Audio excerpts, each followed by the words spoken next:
లోకరక్షకుడు యేసే అని మన పిల్లలతోటి బలవంతంగా మత మార్పిడి చేపిస్తున్నారు. నాకు ఈ అమ్మవారు నచ్చదు, నాకు ఈ అమ్మవారు సైతాను. ఎందుకు ఇస్తారు, ఇట్లా కడలు ఎందుకు కోస్తారు, గంట ఇట్లా మేకలు ఎందుకు కోస్తారు, అట్లా ఇట్లా పిల్లలు మమ్మల్ని అడుగుతూ ఉంటారు ఇక్కడ. ఓకే, మత ప్రచారకులు వస్తే రానియకుండా చూసుకునే బాధ్యత అని మీరు చెప్పండి. మేమే కాదు, ఇది మా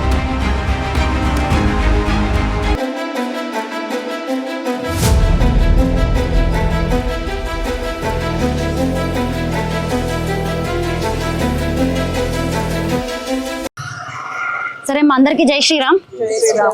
అయితే ఇప్పుడు హాలిడేస్ అయిపోయినాయి కదమ్మా, హాలిడేస్ అయిపోయిన తర్వాత ప్రతి ఒక్కరం పిల్లల్ని ఏం చేయాలనుకుంటాము? ఏంటమ్మా? స్కూల్ కు పంపించాలనుకుంటాం. టీచరేనా మీరు? Okay, very good.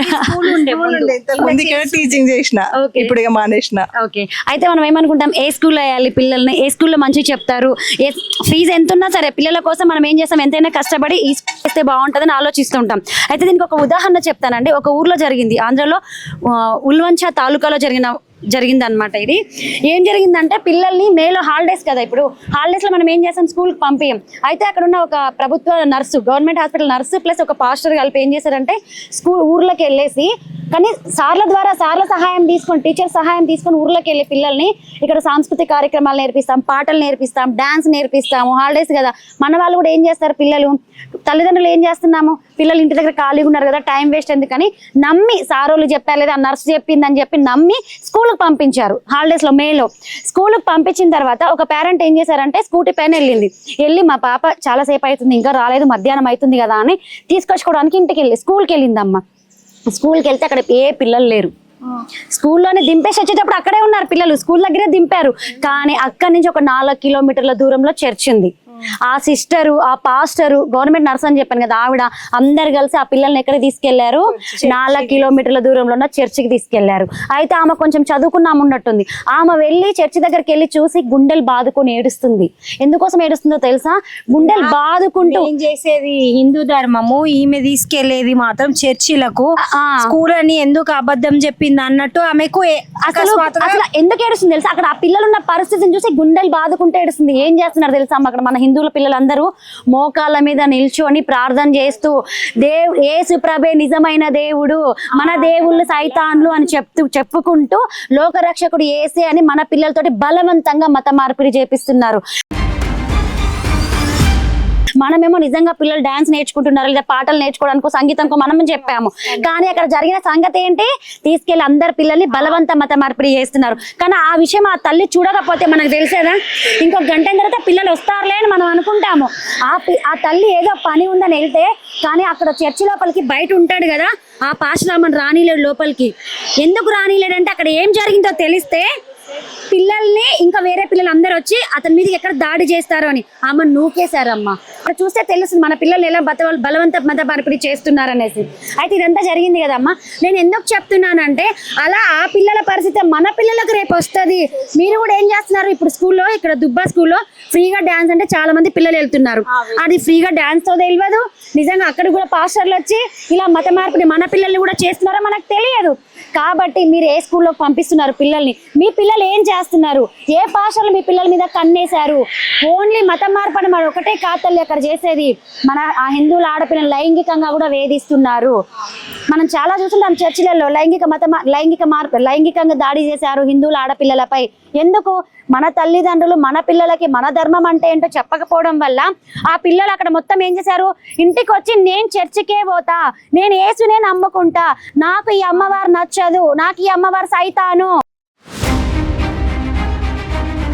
ఈ అమ్మవారు చెవులుండి వినవు, ముక్కుండి వాసన చూడదు, నోరుండి మాట్లాడవు అని చెప్తున్నారు. మన పిల్లలే మన ధర్మాన్ని గురించి ఇలా నెగిటివ్ గా మాట్లాడితే మన తల్లిదండ్రులకు ఎలా ఉంటది? ఇప్పుడు నువ్వు మీ పాపకి అమ్మవమ్మ, మీ పాప ఇంటికి వచ్చి అమ్మ నువ్వు మా అమ్మవు కావు అంటే నీ పరిస్థితి ఏంటి చెప్పు?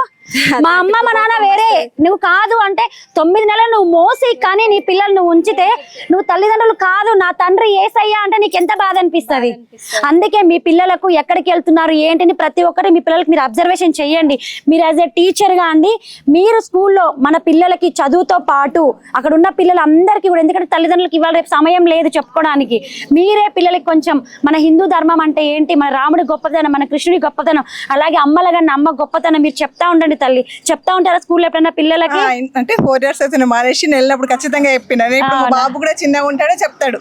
రాముడి తల్లి, రాముడి టీచర్, సీత వాళ్ళ నాన్న పేరు, సీత వాళ్ళ నాన్న వాళ్ళ నగరం పేరు అన్ని చెప్తారు. అవన్నీ ఎవరు చెప్పారు మీ పిల్లలకి? నేనే చెప్పిన. అది తల్లి ఫస్ట్ గురువు ఎవరు? తల్లే, అంతే కదమ్మా. మనం చెప్పడం వల్ల మన హిందూ ఆడపిల్లల్నే కాదు, ఇంట్లో దేవుళ్ళ వస్తాయి కదా ప్రోగ్రామ్స్ పండగలకి, దీని గురించి మా నాన్నమ్మ నాకు చెప్తుండే, నేను మీకు చెప్తున్నా అని చెప్పి మా పిల్లలకు కూడా అదే మీ నాన్నమ్మ మీకు చెప్పారు, మీరు మీ పిల్లలకి చెప్తున్నారు.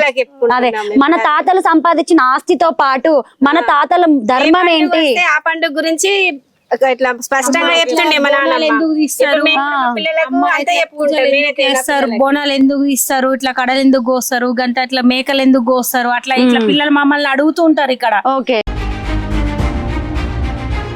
అడిగితే మా పిల్లలకు కూడా మేము చెప్తాం అట్లా ఉంటదమ్మా. చాలా సంతోషం, ఎందుకంటే మన ప్రతి పండగ వెనుక సైంటిఫిక్ రీజన్ కూడా ఉందండి, అది శాస్త్రవేత్తలు కూడా కనుగొన్నారు.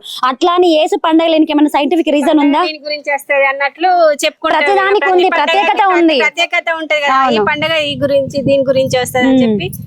మరి యేసు క్రిస్టియన్ మతంలో జరుపుకునే పండగలకి ఏమైనా సైంటిఫిక్ రీజన్ ఉందా? వాడికి అసలు పండగలే లేవు, వాళ్ళకు పుట్టినోడు చేసుకుంటారు, చచ్చిన పండుగ రెండే వేసుకుంటారు, అంతేనే కదా. తల్లి మీ పిల్లల్ని ఏ పాఠశాలకు పంపిస్తున్నాము, ఏ స్కూల్కి పంపిస్తున్నాము చూసుకోండి. అలాగే మీ పిల్లల మీద మీరు అదే ఈ స్కూల్ అని చెప్పారు, మీ స్కూల్ మానేసిర్రు. భగవద్గీత గురించి ఇంకా మా బాబు 4 years బాబే అండి. అంటే మీరు స్కూల్లో ఉన్నప్పుడు చెప్పేవాళ్ళ భగవద్గీత గురించి కొన్ని చెప్తుంటే ఇట్లా అర్జునుడు, రాముడు, సీత స్టోరీస్ లాగా మోరల్ గా చెప్తుంటే మోరల్ గా పిల్లలు వినేవాళ్ళు. ఎవరైనా అందులో క్రిస్టియన్స్ ఉండే వాళ్ళు అడిగేవాళ్ళు? క్రిస్టియన్స్ లేకురి చిన్నగా ఉంటారు కదా వాళ్ళకి, మనకు ఎదురు తిరిగే అంత వయసు కూడా లేదు కాబట్టి వాళ్ళు కూడా మేము చెప్పే స్టోరీస్ వింటారు. అవునా తల్లి, చాలా జాగ్రత్తగా వినండి ప్రతి ఒక్కరు. మా ఊళ్ళో కేంద్రం ఉంటుంది, స్వాధ్యాయ కేంద్రం. ఓకే, మహిళా కేంద్రం. పిల్లలు మేము మా ఆయన అందరం రెగ్యులర్ గా వెళ్తాం మేము. ఓకే, చాలా సంతోషం అమ్మా. మీ పిల్లల్ని మీరే కాపాడుకోండి, ఎవరో వచ్చి కాపాడరు, సరేనా? పరాయి మతాలు మన హిందూ ధర్మం మీద ఎంత దాడి చేస్తున్నాయి మీరు వివరించండి మీ పిల్లలకి, సరేనా? చెప్పేది మీకు ఫస్ట్ విలేజ్ పెద్దలం కలిసి వేరే మత ప్రచారకులు వస్తే రానియకుండా చూసుకునే బాధ్యత అని మీరు చెప్పండి. మేమే కాదు, ఇది మా బాధ్యత అయితే. ఇంకొకటి, ఇది మా ఒక్కరి బాధ్యత కాదు, చెప్పింటారా? మేము కూడా చెప్తాం. సంతోషం. పలానా రామాయణ భార్య చెప్పిందే, రామాయణ భార్యకి ఏం తెలుస్తుంది, మేము తప్పకుండా తప్పుగా అపార్థం చేసి తప్పకుండా. ఇప్పుడు మంగళవారము శనివారము, ఇప్పుడు మాకు భాగ్యనగర్ మంగళవారము శనివారము హనుమాన్ చాలీసా చెప్తారు.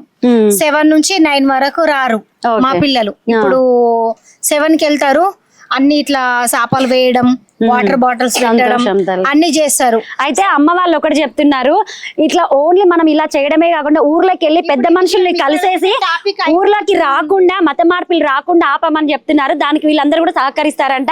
చాలా సంతోషం అమ్మ, ధన్యవాదాలు. అందరూ ఒకసారి జై శ్రీరామ్, శ్రీ మాత్రే నమః. సరే.